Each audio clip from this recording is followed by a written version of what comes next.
दोस्तों, एक समय की बात है जब भगवान श्री कृष्ण द्वारका में अपने राजमहल में विराजमान थे।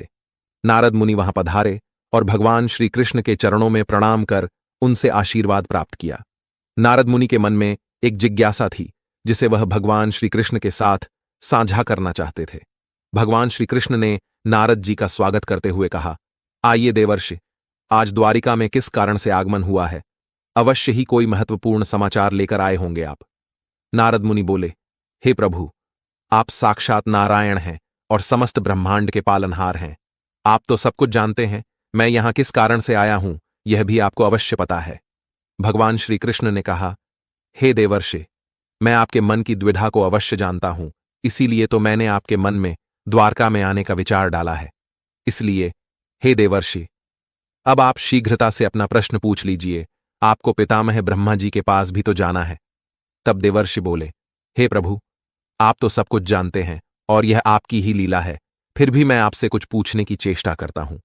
हे प्रभु, आज जब मैं धरती पर भ्रमण कर रहा था तो एक नगर में मुझे एक अत्यंत दरिद्र और दुखी पुरुष दिखाई दिया। वह कुष्ठ रोग से ग्रसित था और एक वृक्ष के नीचे बैठकर शोक कर रहा था। तब मैं कौतूहलवश उसका हालचाल जानने के लिए उसके पास गया। उस व्यक्ति ने मुझे देखकर प्रणाम किया और कहा, हे मुनिवर, आप अवश्य ही देवर्षि नारद जी हैं। आपको देखने से ही यह ज्ञात हो जाता है। मैंने आपके बारे में जो जो सुना है, आप ठीक उसी प्रकार के दिव्य प्रतीत होते हैं। तब मैंने उस मनुष्य से पूछा, हे मनुष्य, तुम्हारी ऐसी अवस्था कैसे हुई और तुम्हारे दुख का क्या कारण है? यदि तुम मुझे बताने की चेष्टा करो तो मैं कुछ उपाय करता हूं। उस मनुष्य ने कहा, हे देवर्षि, आप मेरे लिए कुछ नहीं कर सकते। मैं तो अपने कर्मों का फल भोग रहा हूं। मैंने अपने जीवन में अनेकों पाप किए हैं जिनकी कोई सीमा नहीं है। मैंने घृणित से घृणित पाप किए, दूसरों का धन लूटा है, वेश्याओं के साथ संबंध बनाए हैं, पराई स्त्रियों के साथ अनुचित आचरण किया है। मैंने चोरी, लूट, हत्या आदि प्रकार के अनगिनत पाप किए हैं। मैंने अपने माता पिता को भी धक्के मारकर घर से बाहर निकाल दिया था, जिसका दंड मैं इसी जन्म में भुगत रहा हूं। न जाने मृत्यु के बाद मेरा क्या हाल होगा। उस मनुष्य की बात सुनकर मुझे बड़ा विस्मय हुआ। मैंने उसे दिलासा देते हुए कहा, हे मनुष्य, तुमने तो अनेक बड़े बड़े पाप किए हैं और तुम्हारे कर्मों के अनुसार तुम्हें दंड भी मिल रहा है, किंतु हे मनुष्य, क्या तुम प्रायश्चित नहीं करना चाहते? अपने पापों से मुक्ति के लिए कोई उपाय नहीं करना चाहते? तब वह मनुष्य मुझसे कहने लगा, हे देवर्षि, यदि इन पापों के लिए प्रायश्चित करने का अवसर मिले तो मैं अवश्य करूंगा। कृपया आप ही मुझे मार्गदर्शन कीजिए। अब इन सब पापों से मुझे कैसे मुक्ति मिलेगी? हे देवर्षि, आप ही मेरी सहायता कर सकते हैं। फिर मैंने उस मनुष्य से कहा, हे मनुष्य, तुम्हारे दुख से मैं परिचित हूं, इसीलिए तुम चिंता मत करो। तुम्हारे दुखों का हल जिनके पास होगा, मैं उनके पास जाकर इसका हल पता करके तुम्हें बताऊंगा। देवर्षि कहते हैं, हे प्रभु, उस दुखी मनुष्य को इतना कहकर मैं मुनि अगस्त्य के आश्रम पर गया। सोचा उनके पास इस समस्या का हल होगा। मैंने मुनि अगस्त्य को उस दुखी मनुष्य का सारा वृतांत सुना दिया और उनसे इसका हल पूछा। तब मुनि अगस्त्य प्रसन्न होकर मुझसे कहने लगे, हे देवर्षि, इस समस्या का समाधान तो केवल भगवान श्री कृष्ण ही कर सकते हैं। आप उन्हीं के पास जाइए, वे ही आपको बताएंगे कि मनुष्य दुख और दरिद्रता से कैसे मुक्ति पा सकता है। देवर्षि भगवान श्री कृष्ण से कहते हैं, हे प्रभु, इस प्रकार मुनि अगस्त्य की बात मानकर मैं आपके पास चला आया हूं। इसलिए हे प्रभु, आप ही मुझसे ऐसा कोई उपाय बताइए जिससे मैं उस दुखी मनुष्य के दुख दूर कर सकूं। भगवान श्री कृष्ण मुस्कुराए और बोले, हे देवर्षि, आज आप एक बहुत ही महत्वपूर्ण शंका लेकर आए हैं और आपकी इस शंका का समाधान करना मेरे लिए भी अनिवार्य है। आपने समस्त मानव जाति के कल्याण के उद्देश्य से आज महत्वपूर्ण प्रश्न किया है और आपको आपके इस प्रश्न का उत्तर भी मेरे पास है। किंतु इस प्रश्न का उत्तर जानने से पूर्व मैं आपको एक प्राचीन इतिहास सुनाता हूं। क्योंकि देवर्षि, सभी शंकाओं का समाधान तो हमें इतिहास से ही पता चलता है। इस प्राचीन कथा को सुनने के बाद आपको आपके सभी प्रश्नों के उत्तर भी मिल जाएंगे और उस दुखी मनुष्य का उद्धार भी हो जाएगा। इसलिए हे देवर्षि, अब आप इस कथा को ध्यानपूर्वक सुनिए और इसका प्रचार कीजिए ताकि मनुष्य इसका लाभ उठा सके। देवर्षि कहते हैं, हे प्रभु, आपके मुख से इस कथा का श्रवण करना मेरा सौभाग्य है। मैं इस कथा को ध्यान से सुनूंगा और इसका प्रचार करूंगा।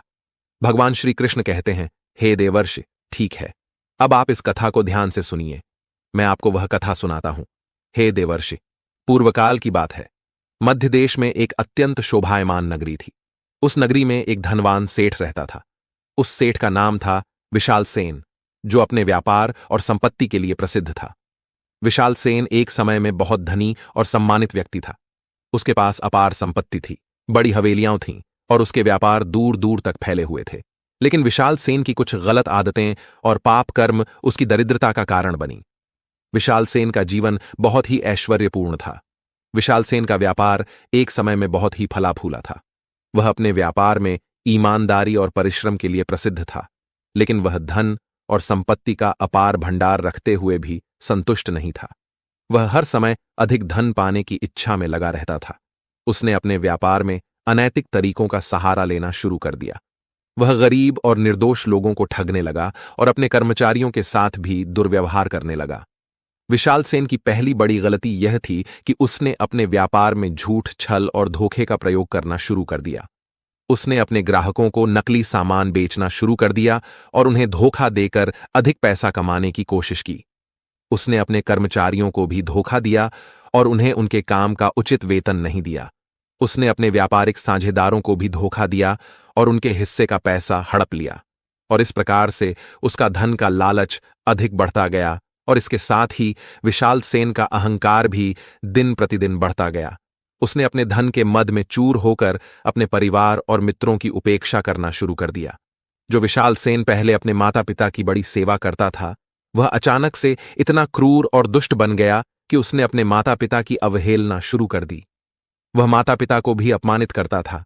विशाल सेन की माता भी उसे बहुत समझाया करती थी, बेटा, इतना अधिक धन का लालच उचित नहीं है, यह तुम्हें विनाश की ओर ले जाएगा। विशाल सेन कहता, हे बुढ़िया, तू अब मुझे ज्ञान देगी। रात दिन घर पर बैठकर मेरे टुकद्दों पर पलती है और अब मुझे ही ज्ञान दे रही है। अगर तुझे इतना ही बुरा लग रहा है तो मेरे पैसे का भोजन क्यों कर रही है? विशाल सेन की माता ने कहा, बेटा, अहंकार मनुष्य का बहुत बड़ा शत्रु होता है। यह अहंकार ही तुम्हारा विनाश कर देगा, इसलिए जल्दी संभल जाओ। अपनी मां की ऐसी बात सुनकर विशाल सेन को बड़ा क्रोध आ गया। वह कहने लगा, वाह रे बुढ़िया, माता होकर भी तू पुत्र के विनाश होने की कामना कर रही है। मैं ही बड़ा मूर्ख हूं जो अपने घर में सांप को पाल रहा था। इतना कहकर उस विशाल सेन ने अपनी माता और पिता दोनों को घर से बाहर निकाल दिया। इतना ही नहीं, विशाल सेन अपने कर्मचारियों को न केवल कम वेतन देता था, बल्कि उनके साथ अपमानजनक व्यवहार भी करता था। उसकी लालच और अहंकार ने उसे अंधा बना दिया था और वह किसी की परवाह नहीं करता था। विशाल सेन की बुरी आदतों में शराब पीना, मांस खाना, जुआ खेलना और वेश्यागमन प्रमुख थे। वह अपने समय का अधिकांश हिस्सा इन बुराइयों में व्यतीत करता था। उसने अपने परिवार की भी उपेक्षा करना शुरू कर दिया और उनके साथ दुर्व्यवहार करने लगा। विशाल सेन की पत्नी और बच्चे उसकी इन आदतों से बहुत दुखी थे, लेकिन वह उनकी परवाह नहीं करता था। विशाल सेन की पत्नी ने कहा, हे स्वामी, आपका यह आचरण उचित नहीं है। लालच, बुरी आदतों और अहंकार के कारण आप विनाश के मार्ग की ओर जा रहे हैं। कृपया रुक जाइए। लेकिन विशाल सेन ने अपनी पत्नी की बात नहीं मानी और वह अशुभ कार्य करता रहा। फिर एक दिन उसकी पत्नी अपने बच्चों को लेकर उसका घर छोड़कर चली गई। लेकिन विशाल सेन को इस बात से जरा भी दुख नहीं हुआ। उसने कहा, जाती है तो जाने दे, मेरा क्या बिगड़ेगा? मेरे पास इतना धन है कि मैं दूसरी स्त्री से विवाह कर लूंगा। इसके अलावा विशाल सेन के पाप कर्मों में एक और बड़ी बात थी कि वह धार्मिक कार्यों से दूर हो गया था। उसने भगवान की भक्ति और पूजा पाठ करना बंद कर दिया था। वह अपने धन और संपत्ति के मद में चूर होकर यह भूल गया था कि यह सब कुछ भगवान की कृपा से ही प्राप्त हुआ है। उसने अपने धर्म और कर्तव्यों का पालन करना छोड़ दिया था, जिससे उसकी दरिद्रता और भी बढ़ गई। विशाल सेन की बुरी आदतों और पाप कर्मों के कारण धीरे धीरे उसका व्यापार घटने लगा। उसके कर्मचारी और ग्राहक उससे दूर होने लगे। एक दिन विशाल सेन अपने सेवकों के साथ एक नाव लेकर व्यापार करने के लिए विदेश जा रहा था। वह नदी के मार्ग से गुजरने लगा। बहुत समय तक नदी के मार्ग से सफर करने के बाद एक भयंकर तूफान आया और उस तूफान में उसकी नौका डगमगाने लगी। विशाल सेन और उसके सेवक अत्यंत भयभीत होकर रोने चिल्लाने लगे। फिर अचानक उनकी नौका नदी में डूब गई। विशाल सेन अपना सारा माल वहीं छोड़कर तैरकर किनारे पर आ गया। इस प्रकार उसका आखिरी बचा कूचा माल भी नदी में डूबकर नष्ट हो गया जिससे वह बहुत ही दुखी हो गया। उसकी संपत्ति भी कम होने लगी और वह दरिद्रता की ओर बढ़ने लगा। उसके जीवन में दुख, निराशा और दरिद्रता का प्रवेश हो गया। फिर विशाल सेन के जीवन में एक दिन ऐसा भी आया जब उसकी सभी संपत्ति समाप्त हो गई। वह बिल्कुल अकेला और निराश हो गया। एक दिन अपनी दरिद्रता से परेशान होकर विशाल सेन ने अपने घर बार छोड़ दिया और जंगल में चला गया। वह अकेला ही जंगल में भटकने लगा। उसे नाना प्रकार के रोग लग गए। वह कमजोर और दुबला पतला हो गया और चलने में असमर्थ हो गया। तब उसे उसके द्वारा किए गए पापों का एहसास होने लगा। वह अपने द्वारा किए गए पापों के बारे में सोचकर बहुत दुखी होने लगा। हाय, यह मैंने क्या किया? धन के लालच में अंधा होकर मैंने अपना सब कुछ नष्ट कर डाला। मैंने अपने माता पिता को भी घर से निकाल दिया। यह मुझसे बहुत बड़ा पाप हो गया है। अब मुझे पापों से मुक्ति कैसे मिलेगी? इस प्रकार शोक करता हुआ वह विशाल सेन जंगल में चलने लगा। फिर वह चलते चलते जंगल के अंदर चला गया तो उसे एक झील के पास सुंदर आश्रम दिखाई पड़ा।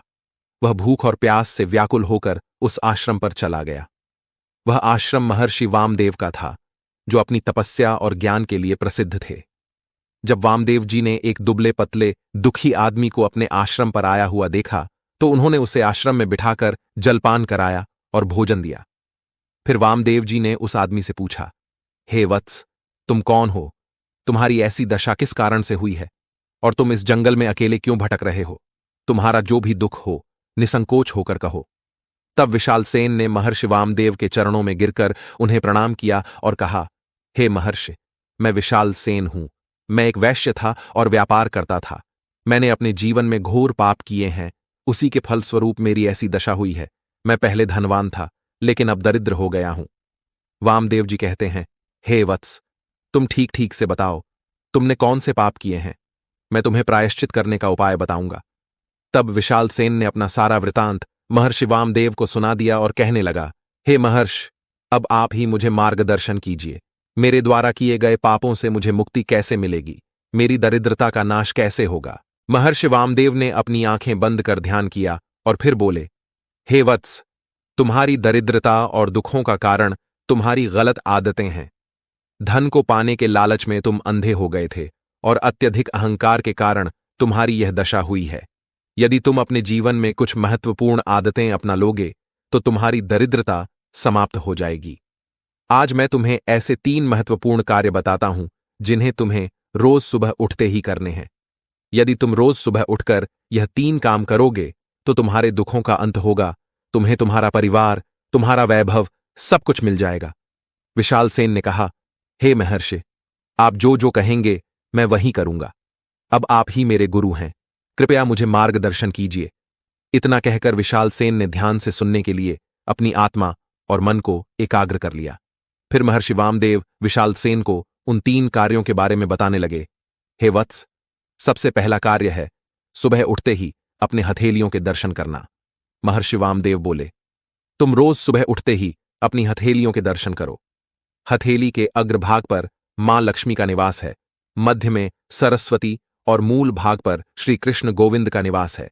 इससे तुम्हारे भाग्य के द्वार खुल जाएंगे और तुम्हारे जीवन में समृद्धि आएगी। दूसरा सबसे महत्वपूर्ण कार्य है अपने माता पिता तथा बड़ों का आशीर्वाद लेना।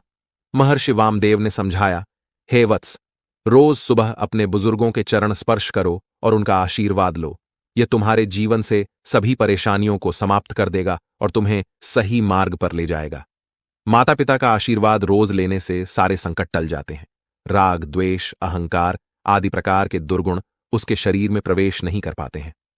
और तीसरा सबसे महत्वपूर्ण कार्य है सूर्य देव की उपासना करना। महर्षि वामदेव ने बताया, हे वत्स, रोज सुबह सूर्य देव को जल से अर्घ्य दो।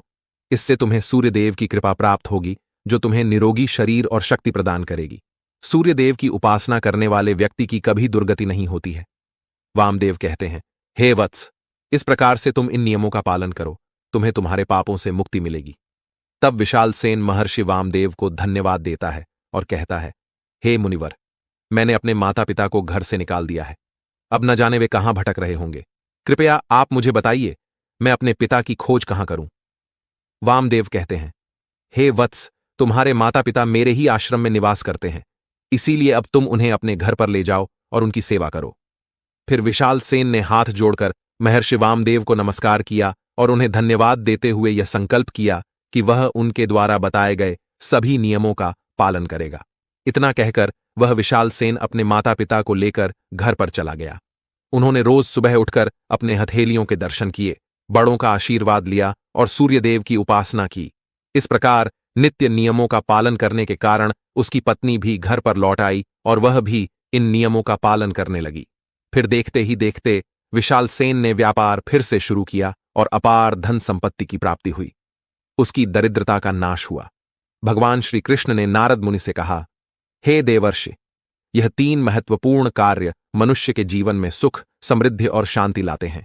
यदि कोई व्यक्ति रोज सुबह यह कार्य करता है तो वह कभी दरिद्र नहीं होता। नारद मुनि ने भगवान श्री कृष्ण को धन्यवाद दिया और उनके उपदेश को पूरे संसार में फैलाने का संकल्प लिया। फिर नारद मुनि उस दुखी मनुष्य के पास जाते हैं और उसे यह कथा सुनाते हैं। इस कथा का श्रवण करते ही उस मनुष्य के सभी रोग नष्ट हो गए और वह चमत्कारिक रूप से स्वस्थ होकर खड़ा हो गया। फिर वह देवर्षि नारद को धन्यवाद देकर उस स्थान से चला गया। जो भी इस कथा का श्रवण करता है और इसका प्रचार करता है, उसके सभी पाप नष्ट होते हैं और उसकी दरिद्रता दूर होती है। इस प्रकार भगवान श्री कृष्ण ने नारद मुनि को यह महत्वपूर्ण ज्ञान दिया और हमें भी यह सिखाया कि सुबह के यह 3 कार्य हमारे जीवन को सुखी और समृद्ध बना सकते हैं। तो दोस्तों, आपको यह कथा कैसी लगी? कमेंट करके अवश्य बताएं। जानकारी अच्छी लगी तो वीडियो को लाइक करें और कमेंट में जय श्री कृष्ण जरूर लिखें।